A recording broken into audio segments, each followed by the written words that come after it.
बिस्मिल्लाहिर्रहमानिर्रहीम। अस्सलामुअलैकुम वरहमतुल्लाहि वबरकातुहू। आज हम पढ़ेंगे फैक्ट्री ओवरहेड के बारे में मज़ीद अंडरस्टैंडिंग, उसका रेट कैसे कैलकुलेट करते हैं और उसके वेरिएंसेस जो हैं वो कैसे होते हैं। ये एक मुकम्मल सब्जेक्ट है, इसकी हम थ्योरी पढ़ेंगे आज। इसको अगर हम एक नज़र देखें तो जो एफ ओ एच का ये आप देख रहे हैं, एफ ओ एच रेट से रिलेटेड जो है ये क्वेश्चंस आते हैं। ये 29 नंबर के आए हैं। A B C activity based costing के 60 नंबर के क्वेश्चन हैं और एफ ओ एच डिपार्टमेंटलाइजेशन पे 120 नंबर के क्वेश्चंस हैं। तो ये हमारा चैप्टर 5 है, ये चैप्टर 6 है और ये चैप्टर 7 है। हम इनको इसी तरतीब से पढ़ेंगे। तो हम देखते हैं कि बी कॉम में इस के मतलब ज़्यादा पूछा जाता है, आईसीएमए में ज़रा कम पूछा जाता है। हम देखते हैं कि एफ ओ एच होता क्या है। ये सारे नाम एफ ओ एच के ही हैं। All cost incurred in the factory which are not directly chargeable to the product are generally termed as factory overheads, manufacturing overheads, factory burden, factory expenses और इनडायरेक्ट कास्ट। ये जहाँ भी terms आएंगी इनका मतलब है फैक्ट्री ओवरहेड्स। होता क्या है या होता क्या था हमेशा से, वो ये है कि हम खुद बनाते हैं पेंटें। अब पेंटों में ये तो पता है कि जी 1.5 मीटर कपड़ा लगता है और ये पता है कि जी हम दर्जी को 150 रुपया देते हैं। अब 1.5 मीटर कपड़े की कीमत क्या है और कितने का आया है वो हमें पता है, दर्जी को इतने पैसे देते हैं ये पता है, ये दोनों मिल के बना देते हैं प्राइम कास्ट। बिजली का बिल एक पेंट पे कितना आएगा, एक पेंट पे एक जो कटिंग मास्टर है उसकी सैलरी कितनी एक पेंट को एलोकेट करनी है, तो हम उसको एट एक्चुअल बेस कभी भी नहीं बना सकते। तो हम क्या करते हैं, हम एक अंदाज़ा बना लेते हैं। ठीक है जी, हम इसको ज़रा नेक्स्ट स्टेज पे ले जाएं कि ये तो आप समझ लें कि ये सारे एक्सपेंसेस जो हमें छोटे छोटे एक्सपेंसेस, जिसमें धागा लगेगा, उसमें जेब के अंदर लगने वाला कपड़ा है, उसमें बटन्स हैं, जिप है, उसमें कोई वेलक्रो लगती है, अगर वो कोई आने जाने का किराया है, उस पर कोई मार्कर लगते हैं, कोई इस्त्री लगती है, जो भी ऐसे छोटे छोटे जितने भी एक्सपेंसेस हैं और लेबर है वो सारी हम कहते हैं कि ये इनडायरेक्ट लेबर है या इनडायरेक्ट एक्सपेंसेस हैं। उनको हम कहते हैं कि ये फैक्ट्री ओवरहेड है। ये जो ओवरहेड्स हैं ये इन नेचर 3 किस्म के होते हैं। या तो ये फिक्स होते हैं जैसे सैलरियां हैं, रेंट है, बिजली के बिल में मीटर की जो रेंट की मीटर रेंट होता है, या पीटीसीएल के फ़ोन होते थे तो उसमें लाइन रेंट आता था। ऐसे मुख्तलिफ़ ख़र्चे जो हैं जो फ़िक्स रहते हैं, जो फ़र्क नहीं पड़ता कि आप 1 पीस बनाएं या आप 1000 पीस बनाएं, आपने वो देने ही देने हैं। हमारी फैक्ट्री के फ़र्ज़ करो 20,000 पीसेस पर मंथ बनाने की कैपेसिटी है, तो हम चाहे 1 पीस बनाएं, चाहे 10 पीस बनाएं, चाहे 1000 पीस बनाएं, हमारे जो वो कुछ एक्सपेंसेस जो हैं वो फिक्स ही रहने। जो सैलरीड पर्सन जो एक बेसिक हमने स्टेम ऑफ द कंपनी बनाया हुआ है वो ही रहना है, उसने चेंज नहीं होना। तो कुछ खर्चे जो हैं वो वेरिएबल होंगे, जैसे कपड़ा है, जो पॉकेट लाइनिंग लगनी है, धागा है, जो पावर है, बिजली का जो बिल है। ऐसे कुछ खर्चे जो हैं वो जितने यूनिट ज़्यादा बनेंगे उतने वो ख़र्चा ज़्यादा आएगा। कुछ जो है वो कह लें कि सेमी वेरिएबल होते हैं। उसमें क्या है कि फ़र्ज़ करें अभी हमारे पास जो नॉर्मल कैपेसिटी चल रही है 50% चल रही है, तो हमने सैलरी के बंदे जो हैं वो थोड़े कम रखे हुए हैं।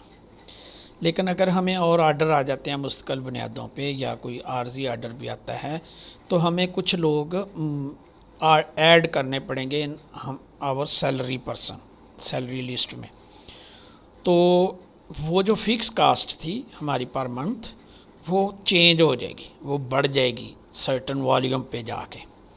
और इन नेचर जैसे मैंने बताया कि बिजली का बिल है या ये जो आता है टेलीफोन का जो बिल आता था कि जी लाइन रेंट जो है वो तो फिक्स है और उसके बाद जितनी कंजम्पशन होगी। ऐसे बिजली का बिल है, कुछ लाइटें हैं, कुछ पंखे हैं, वो चलने ही चलने हैं। उसके नीचे 2 कारीगर बैठे हों तब भी चलने हैं, उसके नीचे 4 कारीगर बैठे हैं तब भी चलने हैं। तो कारीगरों ने मशीन पे सिर्फ बिजली यूज़ करनी है, पंखे लाइटें चलनी चलनी है। तो पंखों लाइटों की जो कास्ट है वो फिक्स है और जो कारीगर ने मशीन चलानी है वो वेरिएबल है। तो ऐसे सेमी वेरिएबल भी होती हैं, इसको हम डिवाइड करते हैं ताकि जो मैनेजर है उसकी ज़िम्मेदारी फ़िक्स की जाए कि जी इतना आपने इसके अंदर अंदर ये बनाना है। अच्छा जी,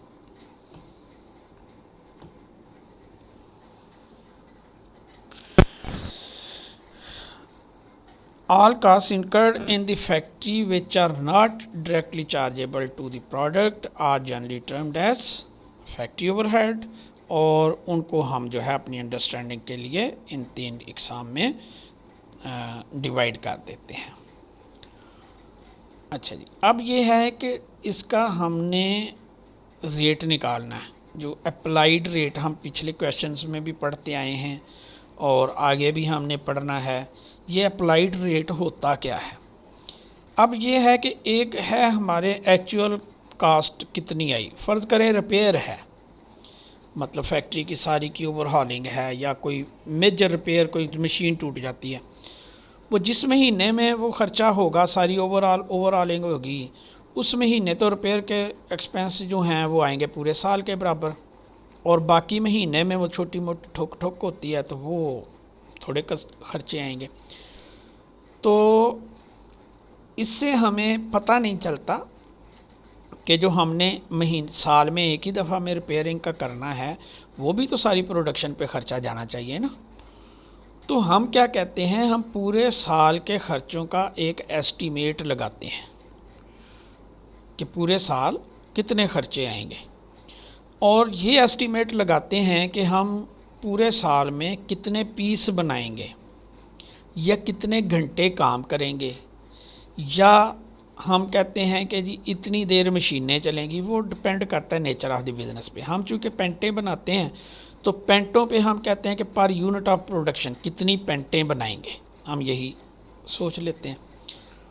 तो कितने पीस बनाएंगे, हम कहते हैं कि जी हम हमारी बना तो हम 20,000 सकते हैं, लेकिन अंदाज़ा है कि जी ऑर्डर्स कोरोना ये वो लोकल मईशत डाउन है, तो हम 50% या 60% ऑफ दी कैपेसिटी पे 50% हुआ तो ऑलमोस्ट 1000 पीस पर मंथ हुआ और 12 महीनों के 12,000 हो गए, सॉरी 1,20,000 हो गया। और अगर हम 60% कहें तो 12,000 पीस पर मंथ हो गया और 1,44,000 पीस सालाना हो गया। ये हमारी क्या होगी, नॉर्मल कैपेसिटी। और ये हम सबसे पहले डिटरमिन करेंगे कि हमारी नॉर्मल कैपेसिटी क्या है। अब हम क्या था कि हम बना सकते थे 20,000 अगर हमारे पास ऑर्डर्स हों, मतलब गिवन दी कंडीशंस।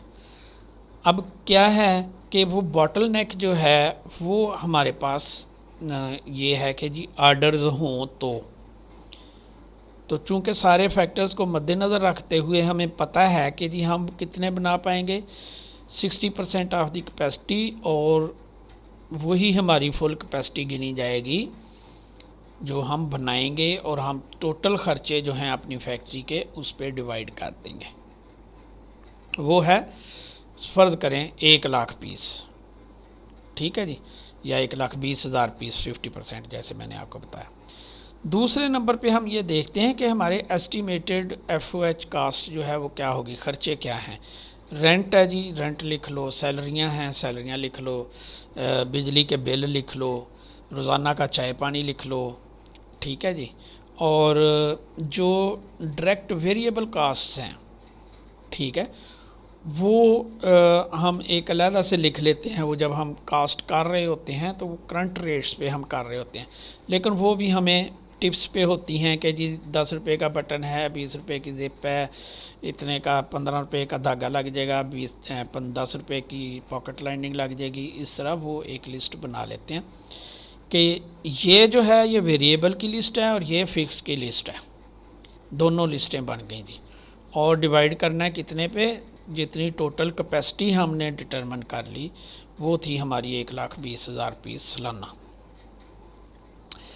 ये दोनों चीज़ें जब बन गई कि हमारे ख़र्चे ये हैं और कैपेसिटी ये है, तो अब ये मुख्तलिफ़ फैक्टर्स हैं जिन पे हम ये देखते हैं कि इनमें किस पे हमने करना है। हमने चुना है यूनिट्स ऑफ प्रोडक्शन को, और जो भी इसमें हो सकता है, जैसे अगर कोई कह लें कि लेबर बेस है तो वो लेबर आवर्स को कर लेगा। अगर कोई डायरेक्ट मटेरियल बेस चीज़ है कि यार 1 मन जो है ना वो हम प्रोसेस कर लेते हैं गंदम, 50 मन गंदम पैदा करेंगे, 1000 मन गंदम पीसेंगे, तो वो मटेरियल बेस हो जाएगी कि मटेरियल की क्वांटिटी जो है उसके बेस पे कि जी इतना मटेरियल हम प्रोसेस करके तो उसमें से फिर ये भी बनाना है, वो भी बनाना है, वो भी बनाना है, तो वो इस तरह तो कोई मटेरियल पे बेस करेगा, कोई लेबर आवर्स पे बेस करेगा, मतलब ये मुख्तलिफ़ चीज़ों पे बेस करेगा। ये एक हमारा जो डे टू डे बिज़नेस का प्रैक्टिस है जनरल, ठीक है। अब एक और भी टेक्निक है जो अभी हम नेक्स्ट चैप्टर में पढ़ेंगे, वो बीकॉम में इतनी ज़्यादा डिस्कस नहीं होती, लेकिन वो आगे एडवांस लेवल में ज़्यादा डिस्कस होती है। बीकॉम में भी कभी कभार क्वेश्चन आ जाता है उसका, हम उसको भी टच करेंगे। ये होती है एक्टिविटी बेस्ड कास्ट, तो हम इसको भी नेक्स्ट लेक्चर्स में इंशाल्लाह डिस्कस करेंगे। तो अगर अब हमने अपना फार्मूला बनाना हो तो FOH रेट कैसे निकलेगा, जो भी हमारी टोटल कास्ट है उसको डिवाइड कर देंगे हम अपनी कैपेसिटी पे। वो लेबर आवर्स हो सकते हैं, मटेरियल हो सकते हैं, वो जो लिस्ट हमने दी है उसमें से कुछ भी हो सकता है, उस पर वो अप्लाइड रेट जो है वो निकल आएगा। तो ये हमारा फार्मूला तय हो जाता है। नेक्स्ट जो है लेक्चर में हम इनके जो FOH के वेरिएंस हैं उनकी थ्योरी पढ़ेंगे, और फिर इससे रिलेटेड जो हमारे क्वेश्चंस हैं वो हम पढ़ेंगे इंशाल्लाह। उस वक्त तक अल्लाह हाफिज़। इस लेक्चर से रिलेटेड आपको अगर कुछ पूछना हो तो हमें ग्रुप में मैसेज करें। हमारा कास्ट अकाउंटिंग का बना हुआ है group, WhatsApp group. Till then अल्लाह हाफिज़।